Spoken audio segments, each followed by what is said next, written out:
Have you ever noticed how tired everyone looks these days? Even after a full night's sleep, their eyes still carry a quiet exhaustion. They wake up and reach for their phones before they even rise from bed, endlessly scrolling for something, but finding nothing that truly nourishes them. Why is life like this? But what if the problem isn't the world itself? What if it's how we carry the world within us? Today, I invite you to pause and breathe as we explore 7 timeless Buddhist lessons to master your energy and reclaim your inner power. And stay with me until the end, because there is a special bonus lesson waiting for you, a powerful truth that could change how you live each day from this moment forward. Lesson 1. Awareness, the first gate to power. Imagine walking through a dark forest at night with no lantern in your hand. Every step is filled with uncertainty. You'd trip over roots you cannot see, you'd lose your path again and again, and fear grows with every sound in the shadows. This is how most people live, moving through life without awareness, stumbling through days and weeks with no real understanding of where their energy is going or why they feel so tired inside. Buddhist wisdom teaches that awareness is the first gate to power. It is like turning on an inner lamp. When the lamp of awareness glows within you, suddenly everything becomes clear. You see your thoughts for what they are, passing clouds in a vast sky. You notice your feelings without drowning in them. You recognize when your energy is being wasted on worries, distractions, and pointless mental noise. There is a simple yet powerful metaphor in Buddhism. A mind without awareness is like water leaking from a cracked vessel. No matter how much energy you pour into your life, it keeps draining away without awareness to hold it. Your energy leaks through restless scrolling, through conversations that drain your peace, through thoughts that circle around regrets of the past or fears of the future. Without awareness, you become exhausted not because of how much you do, but because of how you carry your mind. So how can you build this awareness in daily life? It begins with small moments. Right now, pause and take a deep breath. Feel the air entering your body, expanding your lungs, and leaving softly. Notice your feet touching the ground, your shoulders relaxing. These simple check-ins, mindful breathing, scanning your body, observing your thoughts without judgment, are ways to keep your awareness alive. When a thought arises, simply see it as a visitor. Do not push it away or invite it to stay for tea. Just watch it arrive and watch it leave. When an emotion rises like a sudden wave, do not let it drown you. Feel it fully, breathe through it, and let it pass like clouds drifting across the vast sky of your awareness. Awareness does not require hours of meditation in a monastery. It is built in small, consistent moments throughout your day. When you drink water, feel its coolness on your lips. When you walk, feel the earth holding your feet. When you speak, hear your own words. When you listen, be fully there, without planning your reply. Each of these moments strengthens the lamp within you, keeping your energy collected, bright, and clear. So ask yourself right now, gently but honestly, where is my energy flowing today? Is it leaking into worries that do not serve you? Is it trapped in anger or regret? Or is it flowing into actions, thoughts, and words that bring peace, growth, and clarity to your life? Remember, awareness is not just the first lesson. It is the foundation of every lesson that follows. Without it, all wisdom remains hidden in the dark. But with it, your path becomes illuminated, and you begin to walk through life with calmness, purpose, and true inner power. Lesson 2. Boundaries. The art of sacred protection. Picture a peaceful monastery deep in the mountains. Its walls stand resolutely against the fierce winds, its gates close softly at dusk, and behind those walls there is peace, chanting monks, soft candles, and a sense of profound calm. Those walls were not erected to exclude life. They were erected to guard the sacred quiet within. Similarly, boundaries are the safe monastery that guards your spirit.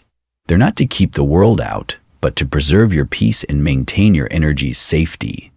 And yet so many of us live our lives with no walls whatsoever. We open the floodgates to everyone's demands, expectations, and dramas, like a river without banks. washing away our calmness and clarity. We agree when we disagree. We answer calls when we yearn for quiet. We pack our schedules with commitments that leave us depleted, without room to sit, breathe, and simply be. Buddhism instructs that guarding your energy is not selfishness, but an act of profound compassion for yourself. For only when your own vessel is full can you overflow into the world without bitterness or fatigue.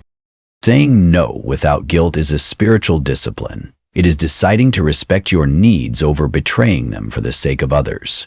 Consider this: when you agree to something that drains you, you are quietly saying no to your own peace. You're saying no to the silence that might feed your mind, the rest that might mend your body, and the quiet time that might get you reconnected to your purpose. Boundaries are not fences constructed out of anger or fear. They are fences constructed out of wisdom and love. They allow in what nurtures your spirit and keep out what perturbs your peace. Like a monastery gate is open to pilgrims who come in search of truth, but closed to the mess of the world, your boundaries need to be open to kindness, love, and purposeful connection, and closed to gossip, negativities, and unnecessary distraction. Reframe boundaries in your mind. They are not selfish acts. They are acts of spiritual discipline. They are reminders that your life, your time, and your energy are precious and sacred. Just as a monk guards the silence of his temple, you must guard the calmness of your inner world. Ask yourself today, where do I need to shore up walls around my peace? Where am I allowing the world's noise to silence my own soul's quiet voice? Remember, every time you respect your boundaries, you are respecting your life. You are opting for peace over chaos, calm over din, and depth over distraction. And that's one of the greatest acts of love and spiritual power you can ever cultivate. Lesson 3. Align energy with purpose. Have you ever watched a river curving its path through valleys and forests, flowing steadily towards the vastness of the sea? It does not rush with fear, nor does it remain stagnant in confusion. It simply flows with calm determination, pulled by gravity and will. In Buddhism, our existence is the same. When our energy is attracted to our purpose, it flows freely, unstrained, and effortless. But see how most of us live now. Their energy is dissipated in 100 futile tasks, interminable emails, futile arguments, seeking validation from those who don't get their hearts. Each day closes with exhaustion, but seldom with satisfaction. It's like watering dry sand. It vanishes, leaving no sign of growth. When you are living without purpose, your energy is restless and unquiet. You may be busy, but in your heart there is an emptiness, a quiet ache that yearns to whisper, "There's got to be more to life than this." Buddhism teaches that your purpose is not to master great titles or to impress the world.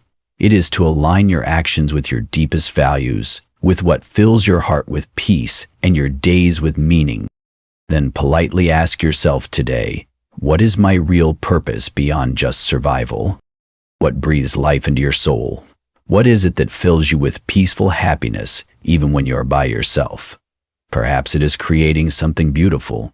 Perhaps it is healing, teaching, leading, or learning to live with compassion and understanding. Your call does not need to be significant to the world. It only needs to be true to you. Once you discover your purpose and direct your energy toward it, everything shifts. Choices are simpler. Distractions are no longer the king. Every step you make is purposeful because you know where you are headed and why you are headed in that direction. Your energy becomes that river, flowing steadily and forcefully to its true destination. But do remember that discovering purpose is not an epiphany. It is a conscious practice of self-awareness and truth. It is waking up each morning and asking yourself, how can I live today in a way that is congruent with what matters most? When your life runs with purpose, you are no longer split and depleted. You feel rooted, like a tree that remains strong in all the seasons. Your energy is no longer spent on what doesn't matter. Rather, it is funneled into your growth, your inner peace, and your quiet but mighty journey to the ocean of your authentic self. Lesson 4. Recharge daily, the Buddhist way. Imagine there is a candle lit softly in a dark room. Its flame glows softly, casting a soft, warm light in the darkness. But if the candle is neglected, if its wick is never cut, and it is left to the harsh blasts of wind, its flame will fade, dwindle, and be extinguished. The mind is the same candle. Without care, without times of quiet refuge, it too begins to burn out. In our current age, resting is mistaken for laziness. People work themselves to exhaustion, idealizing fatigue as proof of their value. But Buddhism teaches that wisdom lies in resting. Resting isn't a waste of time. Resting is merely about filling the temple of your existence, so your flame will continue to burn brightly, lighting up your life and the lives of those you touch. Buddhist rest is wakeful rest. It is not merely lying down or sleeping with the mind burdened with worry. It is mindful restoration. It is sometimes meditation, sitting quietly, observing your breath, feeling each inhale and exhale as a gift of life. It is sometimes walking slowly in nature, feeling the leaves rustle, the birds sing, the soft thud of your own feet on the earth. And sometimes it is simply sitting in silence, doing nothing but being present with yourself, without shame or obligation. These easy practices, meditation, mindful walking, quiet sitting, and aware breathing, are like trimming the wick of your candle and shielding it from gusty winds. They ground your mind, calm your energy, and strengthen your spirit. Think about it. When you return to yourself in peace, you're not retreating from life. You're stepping deeper into it, because from there, you're unclouded. You begin to see what truly matters. You navigate your days more smoothly and less roughly. Your words are gentle. Your deeds are thoughtful. Your very presence becomes a healing to other people. Ask yourself today, when did I last rest? Not from weariness, but from love of self. You don't need to work to earn rest by burning out. Rest is your birthright. It is a natural rhythm of life, like the space between breaths, like the quiet between thoughts, like the darkness that gives rise to the dawn. So each day, take a few moments to reignite your inner fire. Secure it with quiet, feed it with peace, and let your life shine with the calm, steady light of a well-tended candle. With wisdom and compassion. Lesson 5. Surround yourself with energy multipliers. Have you ever stood next to a quiet lake in the morning? The water is so calm that it mirrors the sky exactly. When you stand there, you are calm, quiet, and clear. Now, picture standing next to a stormy ocean. Waves crashing, winds screaming, the air heavy with upheaval. You are agitated, strained, almost lost in its chaos. In life, the people you stand with are like these waters. They reflect back their energy into your spirit, influencing how you feel, think, and behave. Buddha also taught that Sangha, your spiritual community, is one of the 3 jewels of life. It is just as vital as the teachings themselves, because even the purest of wisdom can be lost if you walk alone among those who drain your spirit. Wise friends are like quiet lakes. They reflect your best self back to you.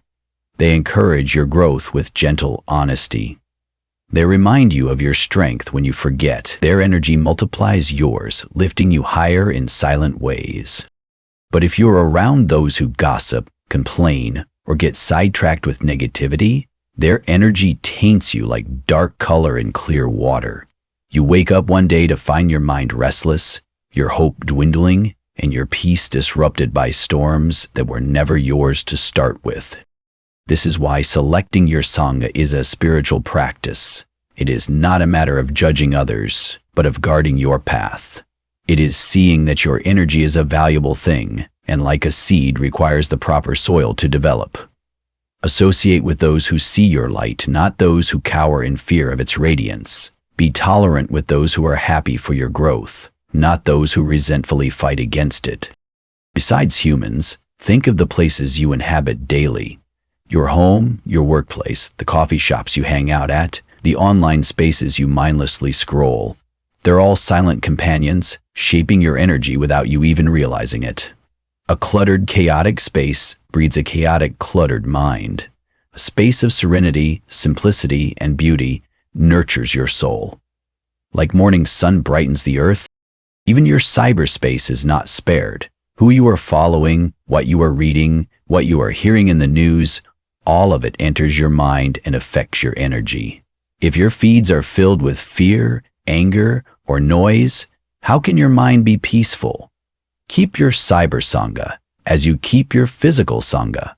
Follow teachings that inspire you, stories that uplift you, and wisdom that soothes your heart.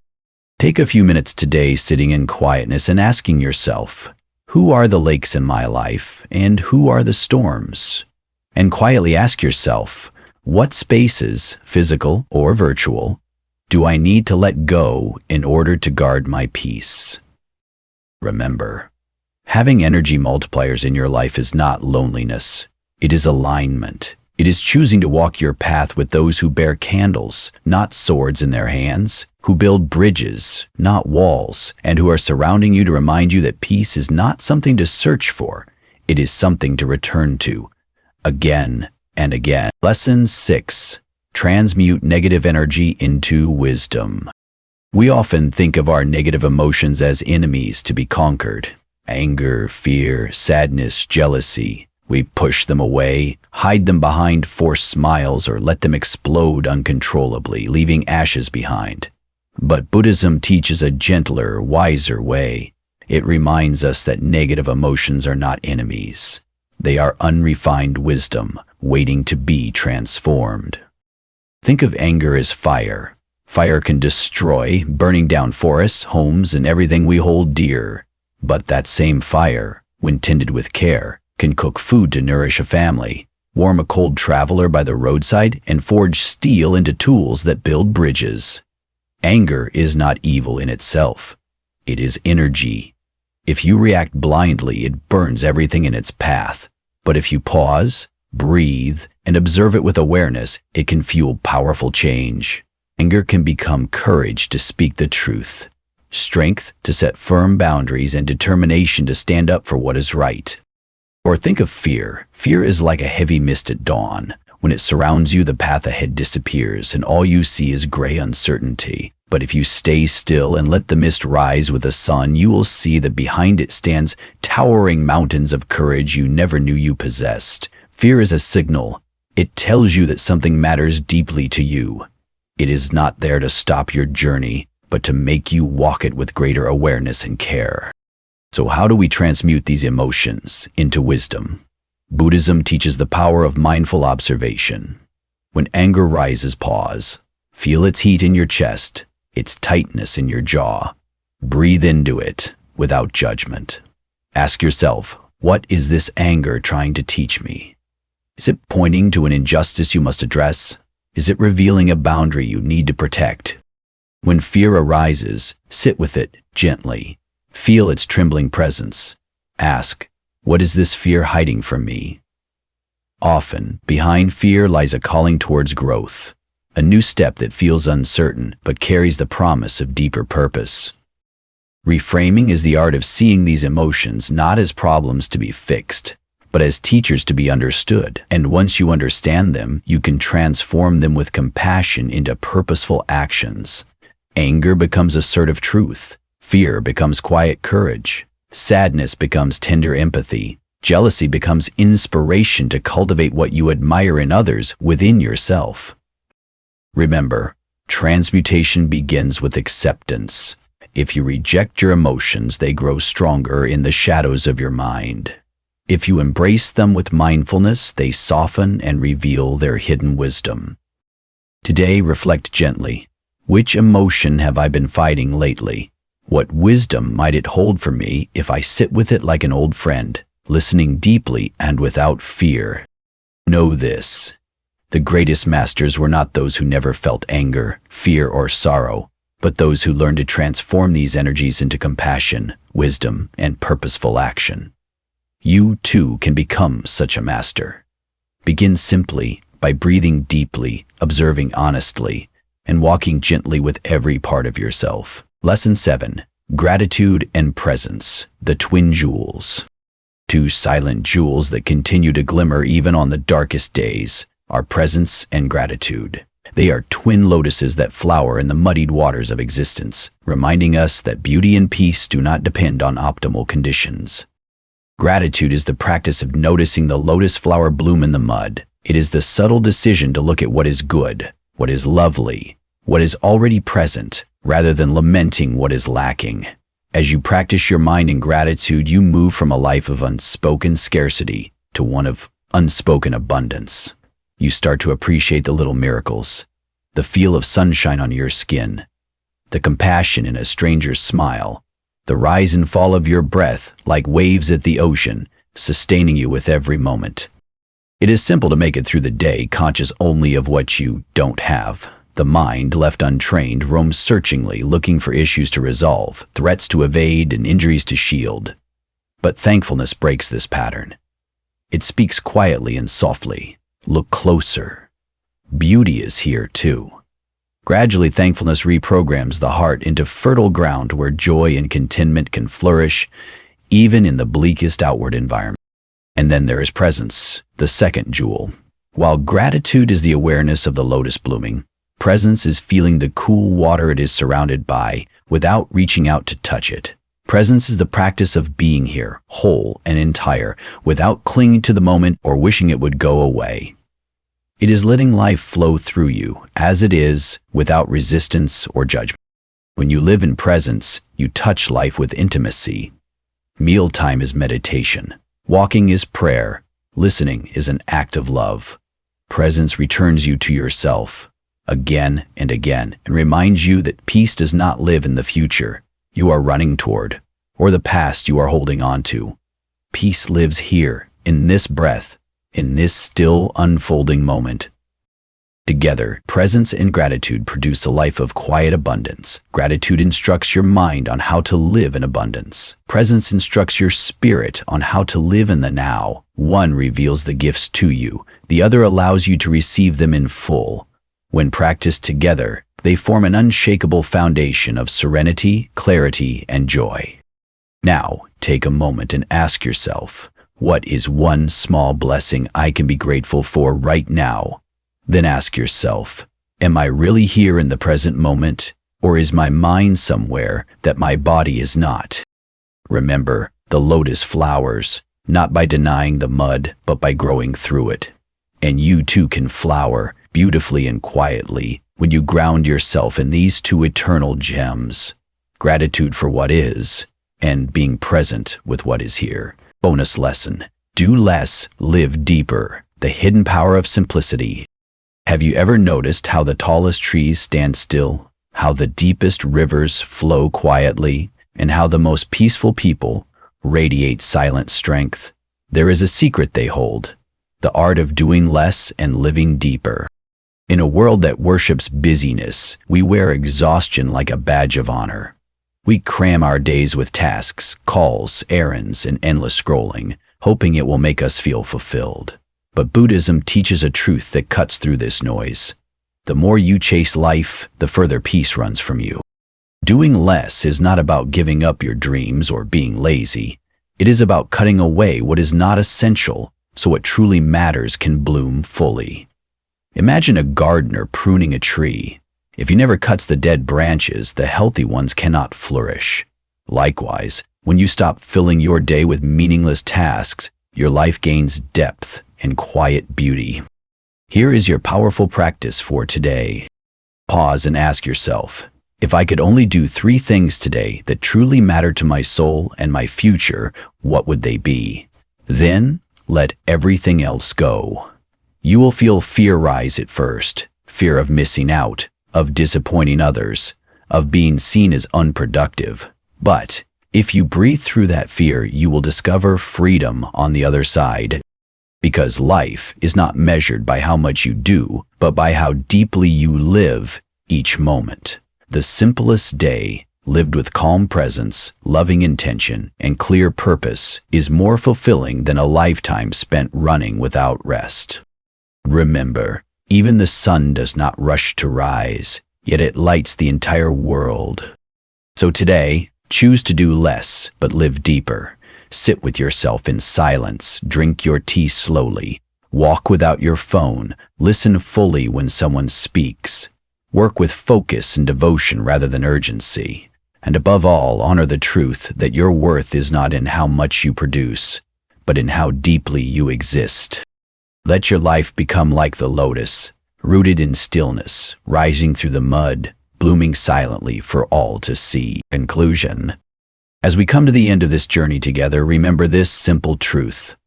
Mastering your energy is mastering life itself, because your energy is what shapes your thoughts, fuels your actions, and weaves the quiet fabric of your days.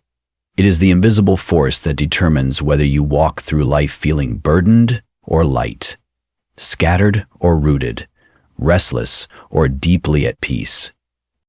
Today, I invite you to choose just one lesson from these teachings to carry into your life. Maybe it is practicing mindful awareness, building sacred boundaries, aligning your energy with purpose, recharging with intention, surrounding yourself with energy multipliers, transmuting negative emotions into wisdom, or resting deeply in gratitude and presence. Begin with one. Let it guide you gently, like the first rays of dawn guiding the earth out of darkness. And as you move through this day, remember this reflection. Your energy is your life's fragrance. Let it bloom with wisdom, calmness, and purpose. So that everywhere you go, you leave behind not footprints of exhaustion, but silent trails of peace and light. If these teachings touched your heart today, I invite you to like this video, share it with someone who may need its calmness, and subscribe to this channel for more timeless Buddhist wisdom to transform your daily living. Together, let us continue walking this path of silent strength, mindful presence, and purposeful peace.